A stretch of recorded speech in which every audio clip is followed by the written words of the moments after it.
Iya, 7 bulan itu masa yang sangat lama loh. Dan ini masa kita pertama kalinya memiliki masa transisi yang sedemikian lama. Karena jeda antara 14 Februari ke 20 Oktober itu sebelumnya tidak pernah Ya, terjadi. Dulu Juli ke Oktober, lalu kemudian April misalnya paling lama. Tapi yang ingin saya katakan adalah kalau kita analogikan sepak bola, ini kan belum menit babak pertama.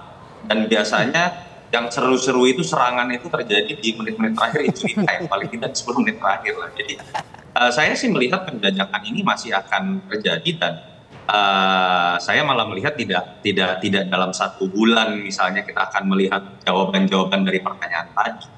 Karena tadi harus diakui juga fakta empirisnya ada variabel yang lebih complicated. Kalau dulu hanya berbicara mengenai keputusan dari Pak Jokowi dan keputusan dari Pak Prabowo. Kalau sekarang kita tahu ada Pak Prabowo, di situ juga ada Pak Jokowi tanda kutip ya, dengan Mas Gibran mewakilinya, dan ada variabel lain yang nggak bisa dibantah juga bahwa perbedaan pendapat antara atau berbedanya posisi politik antara Mas Gibran, Pak Jokowi dengan PD Perjuangan tidak terjadi dalam proses yang biasa-biasa saja secara politik.